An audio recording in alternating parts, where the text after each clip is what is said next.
Então, hoje é a leitura do capítulo 3, Obsessão. Penetramos o mais espaçoso aposento da casa, onde uma senhora de aspecto juvenil repousava abatida e insone. Moça de 25 anos, aproximadamente, mostrava no semblante torturado harmoniosa beleza. O rosto delicado parecia haver saído de uma tela preciosa. Todavia, com a suavidade das linhas fisionômicas, contrastavam a inquietação e o pavor dos olhos escuros e o abandono dos cabelos em desalinho.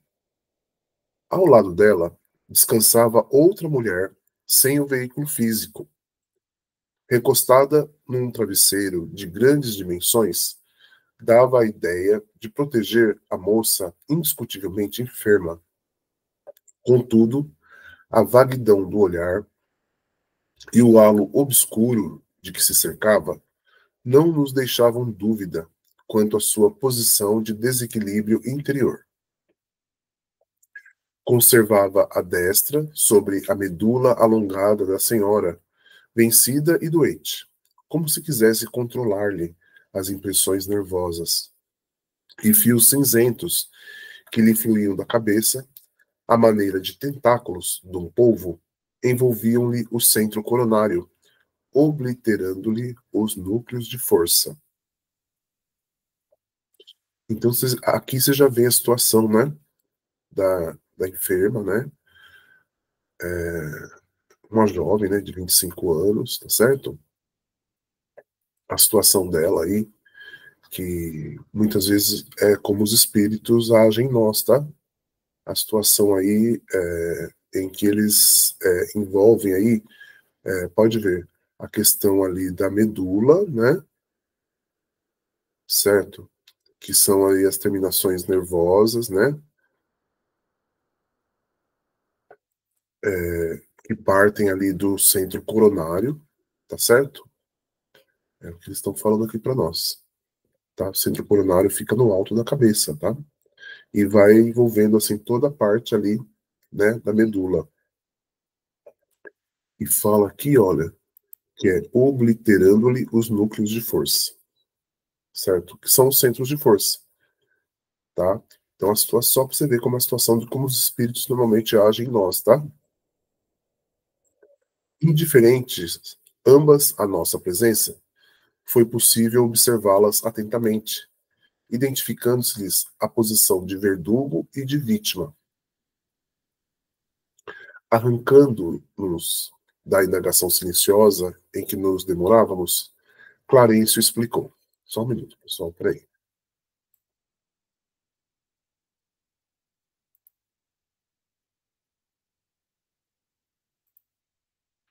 A jovem senhora é Zulmira, a segunda orientadora deste lar, e a irmã desencarnada, que presentemente lhe vampiriza o corpo, é Odila, a primeira esposa de Amaro, e mãezinha de Evelina, dolorosamente transfigurada pelo ciúme a que se recolheu.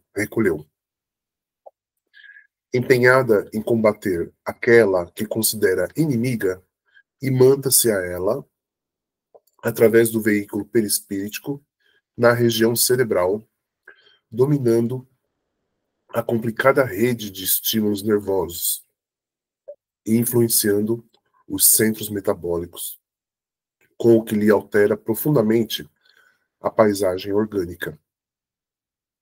Só um minuto, gente, peraí.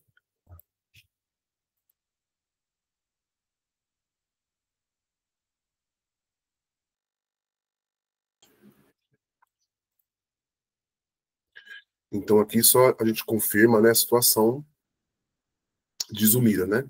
É o nome da jovem, tá? E tem como obsessora Odila, que influencia grandemente ali, né, todo o centro de força por meio de uma irradiação que parte do centro de força coronário e é espalhado por toda a área da medula, né, que tem as terminações nervosas, certo? E isso acontece através do veículo perispíritico, ou seja, por meio do perispírito, tá? dominando a complicada rede de estímulos nervosos. Tá? Então aqui é como se fosse assim, um diagnóstico, tá? Que eles fazem para saber qual a situação do encarnado, certo? E como que o desencarnado tá envolvendo. Tudo bem? Isso é muito comum acontecer, tá? Essa situação ela é muito comum. Tá? Então é bom a gente observar como é que se dá essa influenciação aí a partir do cérebro, do centro de força coronário, certo? Na região cerebral, né, envolve a região cerebral do perispírito e espalha, né, pelos demais centros de força. Mas por que não há reação por parte da perseguida? Inquiri perplexo. Porque Zulmira, a nossa amiga encarnada, caiu no mesmo padrão vibratório, aclarou o instrutor. Ela também se devotou ao marido com egoísmo aviltante. Amaro sempre foi pai afetuosíssimo. O matrimônio anterior deixou-lhe um casal de filhinhos, mas o pequeno Júlio, formosa criança de 8 anos, perdeu a existência no mar. A segunda mulher nunca suportou sem mágoa o carinho do genitor para com os órfãos da mãe. Revoltava-se, choramingava e doía-se constantemente diante das menores manifestações de ternura paternal, entrelaçando-se, por isso mesmo, com as desvairadas energias da irresignada companheira de Amaro, arrebatada pela morte. Em suas preocupações doentias, Zulmira chegou a desejar a morte de uma das crianças. Pretendia possuir o coração do homem amado com absoluto exclusivismo. E porque as atenções de Amaro se concentravam particularmente sobre o menino, muitas vezes emitiu silenciosamente o anseio de vê-lo afogar-se na praia em que se banhavam. Só um minuto.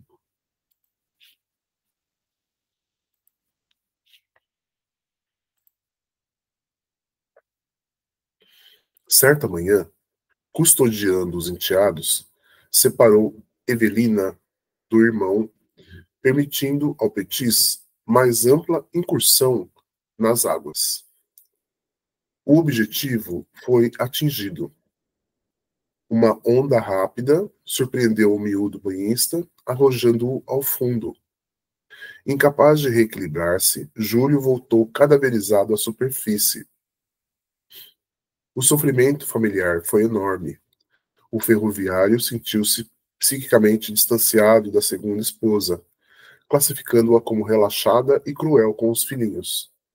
Zulmira, a seu turno, acabrunhada com o acontecimento e guardando consigo a responsabilidade indireta pelo desastre havido, caiu obsidiada ante a influência perniciosa da rival que a subjugava do plano invisível.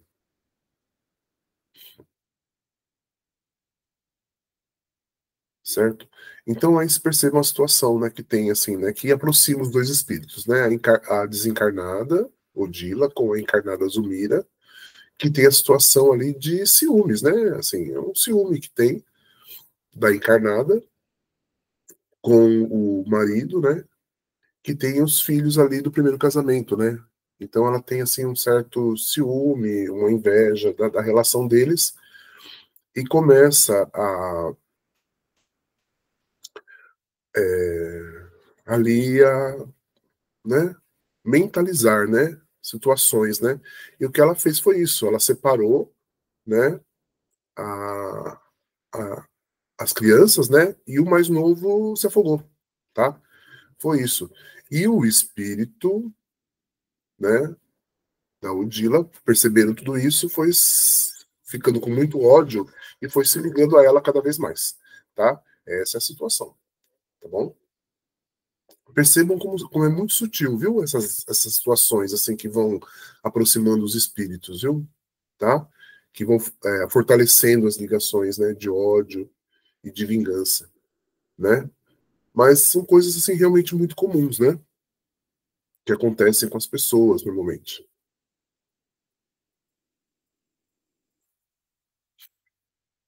Vamos continuar então. Clarencio fez ligeiro intervalo e continuou.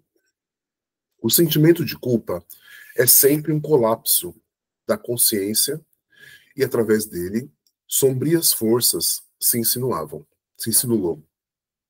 Zulmira, pelo remorso destrutivo, tombou no mesmo nível emocional de Odila, e ambas se digladiam num conflito de morte, inacessível aos olhos humanos comuns.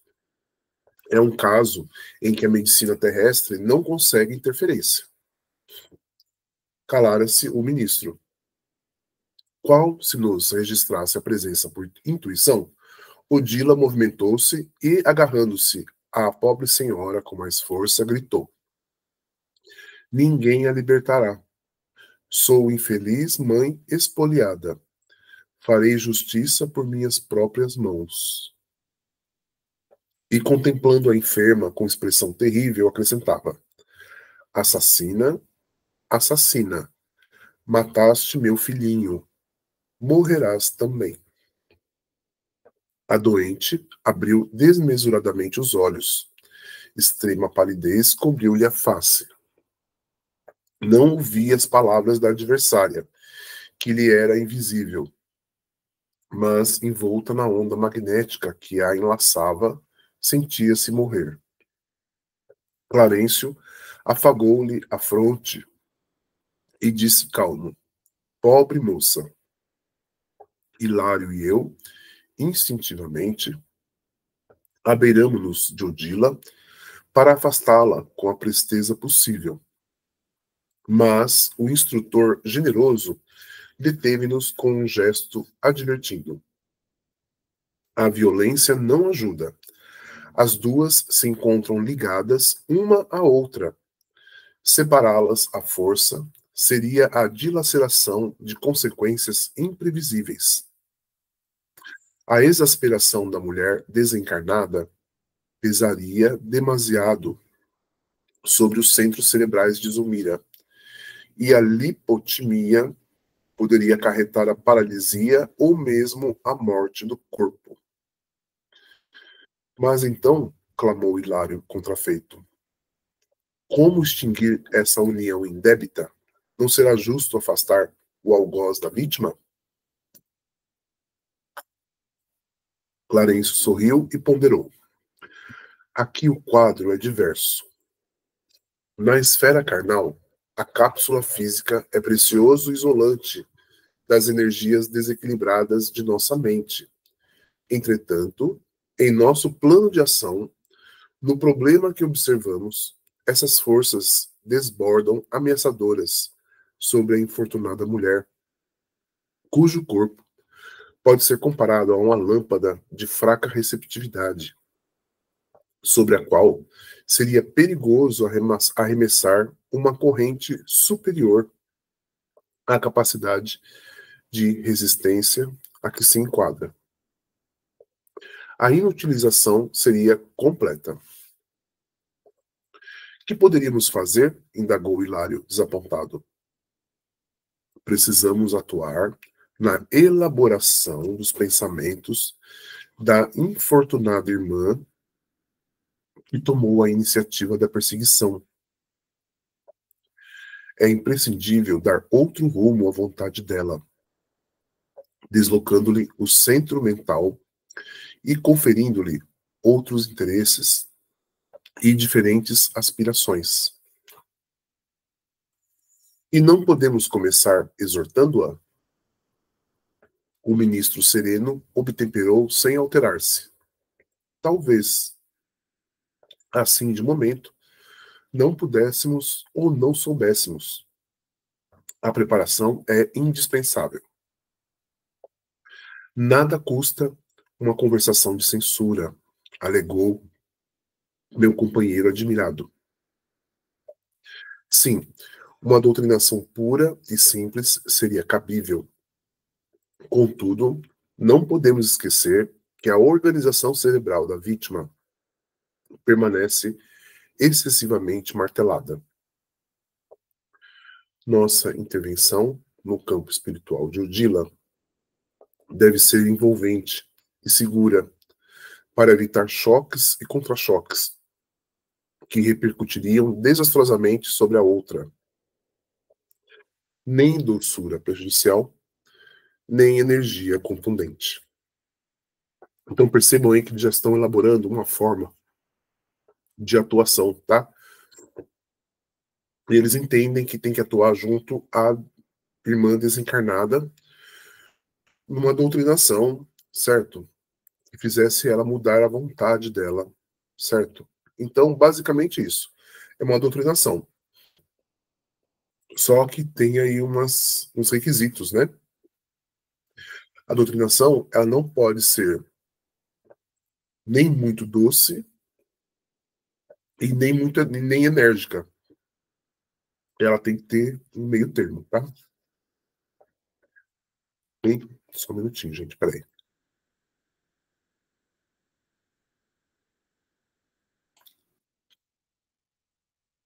Então é isso que a gente percebe, né? Na doutrinação com os espíritos, é isso que a gente tem que dosar, viu, normalmente. A gente não pode ser nem extremamente rude ou contundente, a palavra é contundente, né, que eles usam, e nem extremamente doce. Nesses casos aí, em que existe um envolvimento, em que a vontade do desencarnado é preponderante, né, ele tem interesse em liquidar, né, o encarnado, a intervenção precisa ser assim, muito precisa, viu? É isso que eles estão ensinando para nós aí, tá bom? Vamos seguir então.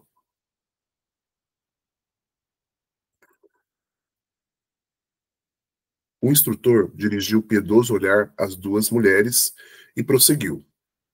A questão, nesta casa, surge realmente melindrosa. É necessário buscar alguém que já tenha amealhado na alma bastante amor e bastante entendimento para conversar com o poder criador da renovação.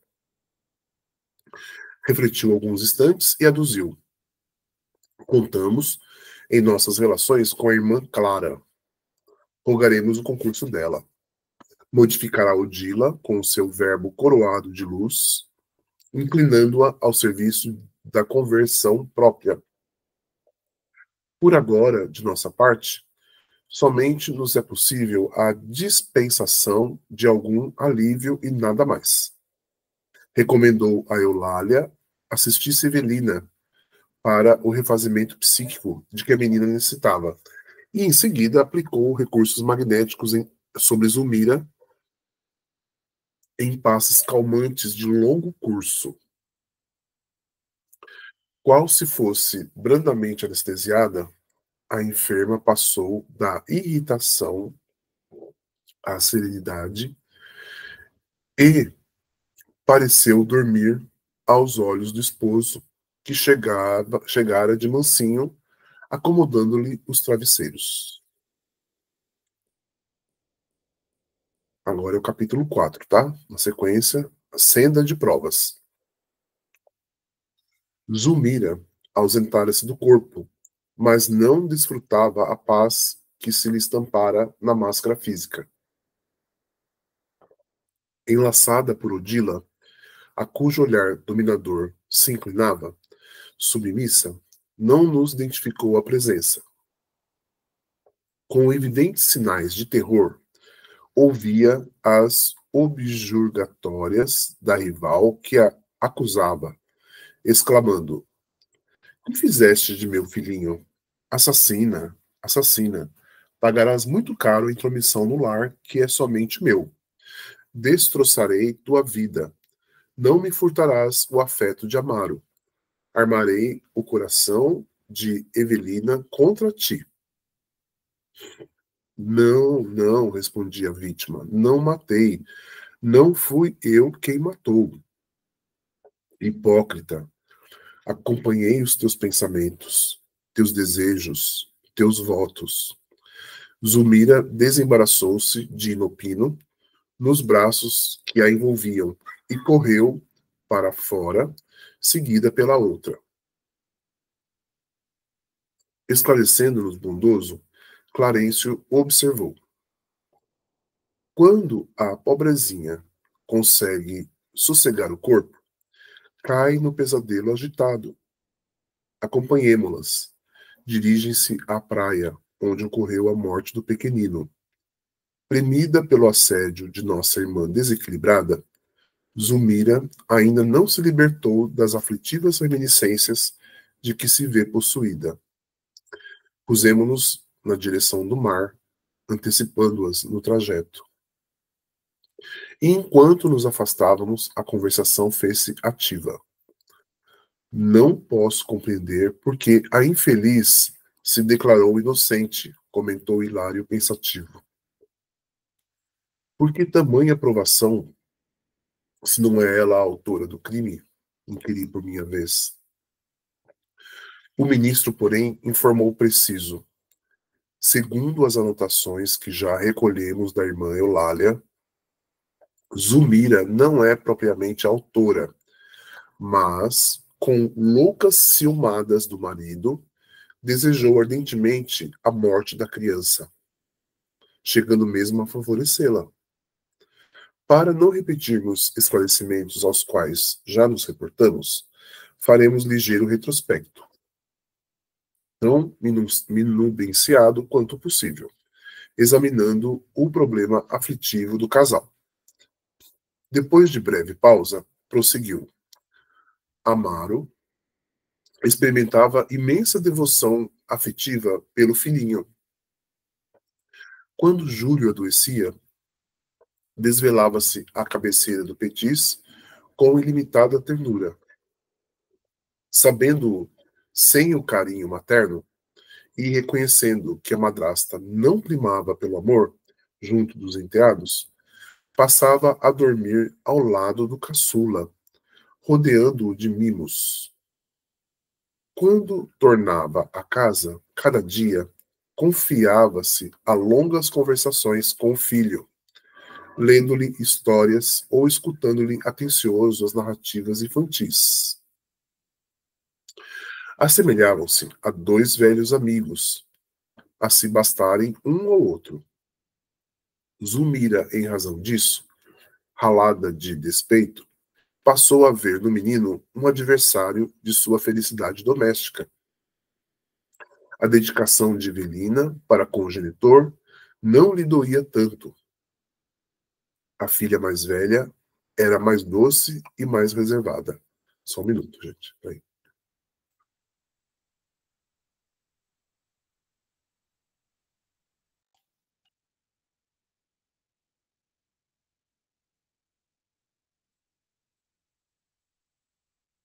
Comedida em suas manifestações, sabia dividir gentilezas, sem olvidar a segunda mãe em seu culto de amizade. A madrasta nada sentia contra ela, mas o pequeno excitava.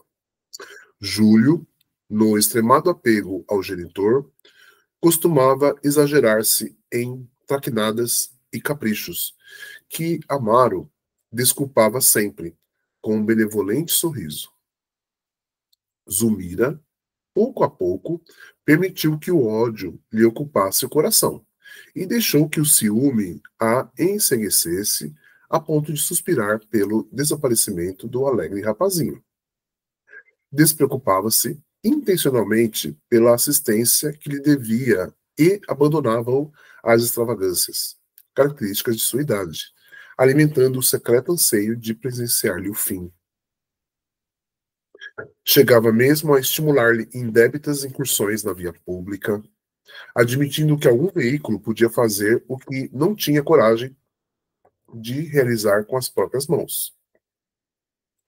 Foi nessa disposição de espírito que acompanhou a família ao banho matinal em clara manhã domingueira. Entregues ao contentamento da excursão, Amaro e a filhinha distanciaram-se, de algum modo, numa lancha pequena, enquanto Zulmira assumia a guarda do garoto. Foi então que o cérebro da moça deixou nascer escuras divagações. Não seria aquele momento azado para consumar o velho propósito? E se relegasse o menino a si mesmo? De certo, Júlio, em sua curiosidade infantil, não resistiria à atração para o seio das águas. ninguém poderia culpá-la. Passou do projeto à ação e de pronto se afastou. Em se vendo a sós, o caçula de Amaro interessou-se mais vivamente pelas conchas multicores a se multiplicarem na praia, na areia, perseguindo-as encantado pelo mar adentro, até que uma onda veloz lhe chicoteou o corpo tenro, obrigando-o a mergulhar. A criança gritou, pedindo-lhe amparo. Realmente, poderia ter retrocedido alguns passos, salvando-a, mas, vencida pelos sinistros pensamentos que lhe dominavam a cabeça, esperou que o mar concluísse o horrível trabalho que não tivera coragem de executar. Quando notou que o enteado havia desaparecido, começou a clamar por socorro, de alma repentinamente dobrada pelo remorso, mas era tarde. Amaro acorreu precípite e, com o auxílio de companheiros, retirou para fora o corpinho inerte. Torturado, chorou amargosamente a perda do filhinho, recriminando a mulher.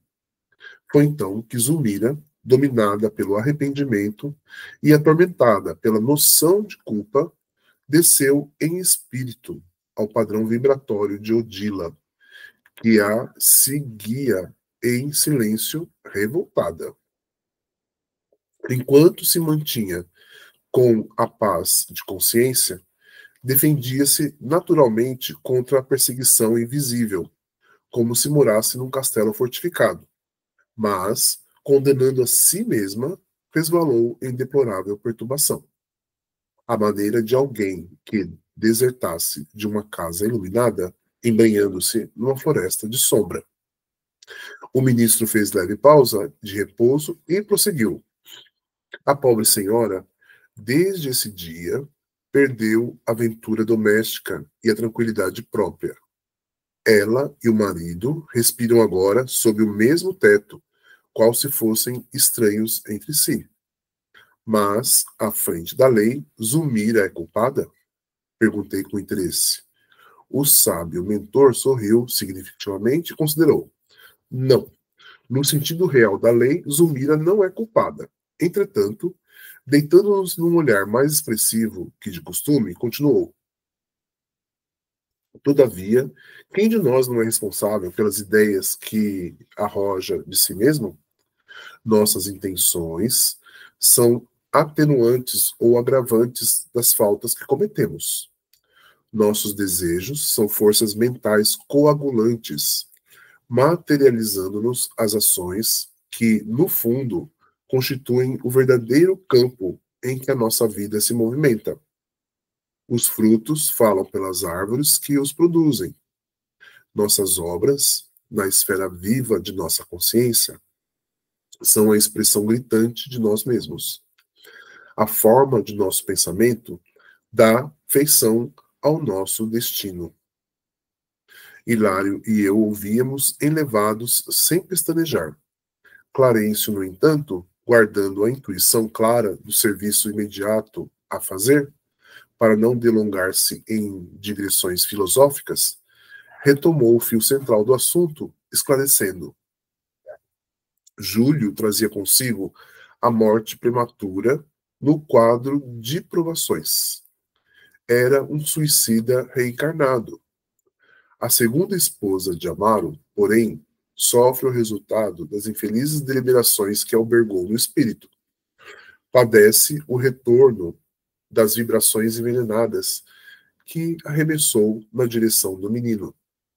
Pelo ciúme, criou ao redor de si mesma um ambiente pestilencial em que os seus próprios pensamentos malignos conseguiram prosperar, assim como um fruto apodrecido desenvolve em si mesmo os vermes que o devoram.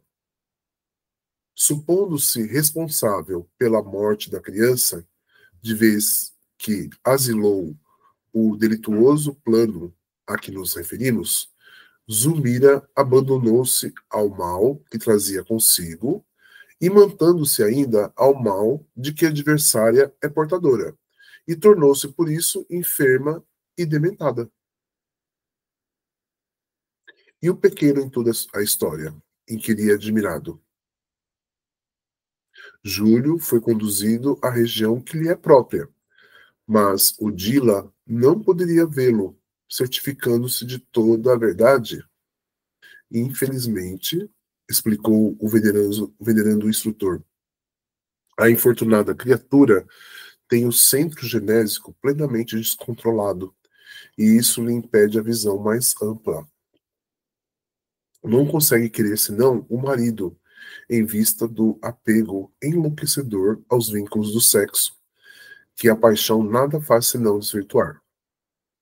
Odila possui admiráveis qualidades morais que jazem, por enquanto, eclipsadas. Desencarnou em largo vigor de seu idealismo feminino, sem uma fé religiosa capaz de reeducar-lhe os impulsos, justificando-se, desse modo, a superexcitação em que se encontra. Semelhante estado, contudo, é transitório e esperamos se submeta de boa vontade ao tratamento de reajuste que lhe será dispensado em breve. Melhorada a situação dela, creio que o problema terá imediata e construtiva solução. Ia perguntar algo de novo, mas atingíramos a praia, e Clarencio determinou nos puséssemos a observar. Certo? Bom, nesse capítulo 4, então, tem a descrição aí da situação, assim, uma descrição mais detalhada, né? Do quadro aí, que traz aí as características de cada um dos envolvidos, certo? Temos aí a situação de Odila, de Zulmira, do menino Júlio, certo? E a gente notou aí, no momento, é falado para nós que Zulmira não é culpada, viu? Perante a lei, com o que ocorreu. Mas ela, digamos assim, está envolvida na situação por causa das suas intenções, tá? Os seus pensamentos, seu desejo, sua vontade a comprometem, no sentido que ela, de uma certa forma, projetava um fim para o garoto, tá? Por conta do ciúme, né, que ela tinha, né, certo? E isso a mãe do garoto percebeu, a mãe desencarnada, né, percebeu. Peraí, gente, só um minutinho, peraí.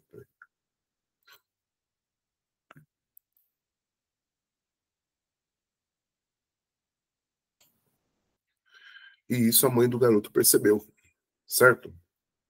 A mãe desencarnada. Então, isso faz com que as duas se liguem assim de maneira intensa, tá? E, lógico, quem está encarnado é que vai sofrer, né? Ali toda a influenciação, viu? Tá? Então, o que aproxima esses espíritos é a situação familiar, né? Que tem, né? E, em especial, as intenções que a mulher encarnada, Zumira, tem para com o garoto, tá certo? Então a gente vai percebendo, né, como, apesar de sutil, é muito, assim, importante, tá? Essa ligação que aproxima esses espíritos e define a situação de obsessão, tá? Então aí tá bem explicado, viu? Tá com detalhes aí de como que ocorre essa situação e como que os espíritos se aproximam e como que fica essa, né? Eles ficam presos nessa, né? Situação aí infeliz, né? Que houve aí, tá? Tá certo? E aí percebam que em algum momento ele fala que o menino é um espírito suicida, né? Tá? Então, de uma certa forma, em algum momento ia acontecer alguma coisa assim do gênero com ele, certo? Mas a Zulmira, percebendo que o menino tinha assim rompantes, né, de querer se arriscar, né, em certas brincadeiras, em certas... o jeito dele, né? Assim, de correr riscos grandes, né? Ela foi dando, né, vazão para isso, ela foi deixando ele ficar à vontade, né? Tá bom? É o que... E, e os espíritos percebem isso, tá? Essas coisas que muitas vezes a gente não percebe, quem é encarnado não percebe, os espíritos estão acompanhando, tá? É isso que eles estão mostrando aqui para nós. Tudo bem? Então é isso. Nós vamos chegamos aqui no final, então, do nosso estudo de hoje. Opa, certo? Opa, aqui.